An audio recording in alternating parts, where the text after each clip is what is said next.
അതുപോലെ തന്നെ ഈ ഇപ്പം ഫിസിയോതെറാപ്പിയുടെ കാര്യവും അതുപോലെ എക്സസൈസും ഒക്കെ പറഞ്ഞു. അപ്പം ഇപ്പം എല്ലാ നടുവേദനയ്ക്കും എങ്ങനെ നമുക്ക് ഒരു ഫിക്സഡ് എക്സസൈസ് ഉണ്ടോ, അതോ നമുക്ക് ഇപ്പൊ ഈ ഒരു വേദിയിൽ പറയാൻ പറ്റുന്ന കുറച്ച് ഉദാഹരണങ്ങളൊന്ന് ഒന്ന് പറയാമോ? അങ്ങനെ പറയുകയാണെങ്കിൽ നോർമലി എല്ലാവർക്കും ആവശ്യമുള്ള രണ്ട് മസിലുകളാണ് അബ്ഡമൻ, വയറിന്റെ മസിലും കോർ മസിൽസ് എന്ന് പറയും. പിന്നെ ബാക്ക് മസിൽ. ഇത് രണ്ടുമാണ് നമുക്ക് ഇറക്റ്റായി നേരെ നിൽക്കുമ്പോൾ ആവശ്യമുള്ളത്. ഇതിലൊന്ന് വീക്കായി കഴിഞ്ഞാൽ ബാക്ക് മസിൽ വീക്കായി കഴിഞ്ഞാൽ മുന്നോട്ടുള്ളൊരു വളയാനുള്ള ഒരു ടെൻഡൻസി വരും. അപ്പൊ അത് മെയിൻറ്റെയിൻ ചെയ്യുന്ന എക്സസൈസുകൾ എല്ലാ പ്രായത്തിലും ചെയ്യുന്നത് നല്ലതാണ്. അത് ഒരു ഡിസ്കിന്റെ ഹെൽത്തിനൊക്കെ നല്ലതാണ് ഈ back and core muscle strengthening എന്ന് പറയും. പിന്നെയുള്ളത് കുറച്ച് പ്രായമാകുന്ന ആളുകൾക്ക് ചെറുപ്പക്കാർക്ക് കൊടുക്കുന്ന എക്സസൈസ് കൊടുത്തു കഴിഞ്ഞാൽ അവർക്ക് പെയിൻ കൂടാറുണ്ട്. അതിന്റെ കാരണം പണ്ട് ചെറുപ്പത്തിലുള്ള പോലത്തെ ഒരു ജോയിന്റ് ആയിരിക്കില്ല. പ്രായമാകുമ്പോൾ ജോയിന്റിലൊക്കെ തേയ്മാനം വന്നിട്ട്, ഇപ്പൊ ഫേസഡ് ജോയിന്റ് എന്നുള്ളത് പുറകിലുള്ള ജോയിന്റ് ആണ്.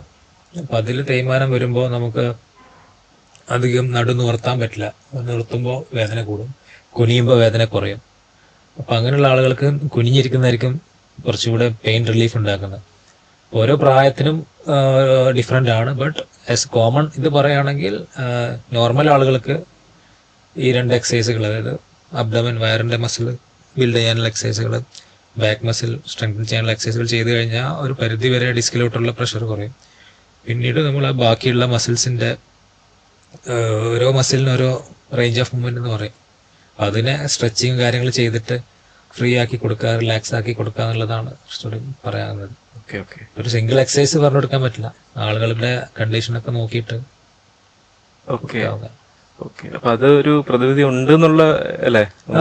പ്രിവെൻഷൻ ആസ്പെക്റ്റിൽ പറയുമ്പോൾ മസിൽ സ്ട്രോങ് ആക്കുക എന്നുള്ളത് തന്നെയാണ്. ഏത് അസുഖമാണെങ്കിലും മുട്ടുവേദനയാണെങ്കിലും തുടയുടെ മസിൽസ് സ്ട്രോങ് ആയി കഴിഞ്ഞാൽ ഒരുപാട് വേദന കുറയാറുണ്ട്. എല്ലാ പ്രായത്തിലും മസിലുകളെ സ്ട്രോങ് ആക്കി നിർത്തുക, അവരാണ് നമ്മളെ പ്രൊട്ടക്ട് ചെയ്യുന്നത്. അല്ല, പലപ്പോഴും ഈ ഇപ്പം ഡോക്ടറിന്റെ ഒരു കൺസൾട്ടേഷൻ കഴിയുമ്പം ഡോക്ടർ പൊതുവെ എക്സസൈസുകൾ പറയാറുണ്ട്.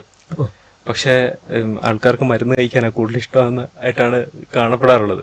അതിനേക്കാളും എക്സസൈസ് പറയുമ്പം അത് 1-2 ദിവസം ചെയ്യും, പിന്നെ അങ്ങ് മറന്നു പോകുന്ന ഒരു ഹാബിറ്റായി. ഇപ്പം ഡോക്ടർ സംസാരത്തിൽ നേരത്തെ വന്നു പോയിട്ടുണ്ടായിരുന്നു, ഒരു ഹാബിറ്റാക്കി മാറണം, ജീവിതത്തിന്റെ ഭാഗമാക്കി മാറ്റണം എന്ന് പറയുന്നുണ്ടായിരുന്നു. പക്ഷെ അത് പലപ്പോഴും അത് അങ്ങ് വിട്ടുപോകാറില്ല, അല്ലെങ്കിൽ ഉപേക്ഷിക്കപ്പെടാറാണ് പതിവ്. അതെ. ഇപ്പൊ പല പേഷ്യൻസും പല രീതിയിലാണ്. ഈ പറഞ്ഞ പോലെ തന്നെ മരുന്ന് തന്നാൽ മതി എന്ന് പറഞ്ഞ ആൾക്കാരും ഉണ്ട്. പക്ഷെ അതിന്റെ മരുന്നിനെ പറ്റിയൊക്കെ നന്നായിട്ട് അറിയുന്ന ആളുകൾ ഇതൊരു സൊല്യൂഷൻ അല്ല. വേദന വരുമ്പോൾ മരുന്ന് കഴിക്കുക, പിന്നെ കുറച്ചു കാലം കുഴപ്പമില്ല പോവുക, വീണ്ടും മരുന്ന് കഴിക്കുക. അപ്പൊ അതിനേക്കാളും കൂടുതൽ ഇത് എങ്ങനെ ഇനി പ്രിവെന്റ് ചെയ്യാന്ന് ചോദിച്ചു വരുന്ന ആളുകളുണ്ട്. അങ്ങനെ പുതിയ പേഷ്യൻസ് കുറച്ചുകൂടി ബോധേഡ് ആണ്, അവർ കുറച്ചുകൂടെ ഇൻഫോംഡ് ആണ് ഇത്തരം കാര്യങ്ങൾ. അവർ ചോദിക്കാറുണ്ട് ഇങ്ങനെ വേദന വരാതിരിക്കാൻ, എന്തുകൊണ്ട് വേദന വന്നു, ഇതിന്റെ പെയിൻ എവിടെ നിന്നാണ് വരുന്നത്, ഇതെങ്ങനെ പ്രിവെന്റ് ചെയ്യാൻ പറ്റും, മെഡിസിൻ അല്ലാതെ വേറെ എന്താന്നുള്ള. ഇപ്പൊ ഒരുപാട് ഫിസിയോതെറാപ്പി നമുക്കറിയാം, ഒരുപാട് ആളുകൾക്ക് തെറാപ്പി ചെയ്യാൻ ഇഷ്ടമുണ്ട്, കുറെ ആളുകൾ തെറാപ്പിയിലോട്ട് പോകുന്നുണ്ട്. നല്ലൊരു കാര്യമായിട്ടാണ് എനിക്ക് പറയുന്നത്. മരുന്ന് എന്നുള്ളത് പെയിനിനെ മാത്രം അഡ്രസ് ചെയ്യുന്ന മെഡിസിൻസ് ഉണ്ട്. പിന്നെ നെർവിന് പിന്നെ മരുന്ന് കുടിക്കേണ്ട ചില കണ്ടീഷൻസ് ഉണ്ട്. ഞരമ്പ് കുടുങ്ങി പോകുന്നത്, സ്റ്റിനോസിസ്, ഇത്തരം ഘട്ടങ്ങളിൽ ഞരമ്പിന്റെ വീക്കം കുറക്കാനുള്ള മെഡിസിൻസ് കുറച്ചു കാലം കഴിക്കേണ്ടി വരും. അല്ലാതെ വേദനയ്ക്ക് സ്ഥിരമായിട്ട് മരുന്ന് കുടിക്കുന്നത് നല്ല കാര്യമല്ല. വേദന എവിടെ നിന്ന് വരുന്നത് ഐഡന്റിഫൈ ചെയ്യുക, അതിനെ കറക്റ്റ് ചെയ്യുക, മസിൽ സ്ട്രെങ്തൻ ചെയ്യുക. കറക്റ്റ് ചെയ്യാൻ പറ്റുന്നില്ലെങ്കിൽ സർജറി ചെയ്യേണ്ടതാണെങ്കിൽ സർജറി ചെയ്യുക എന്നുള്ളതാണ് ട്രീറ്റ്മെന്റ്.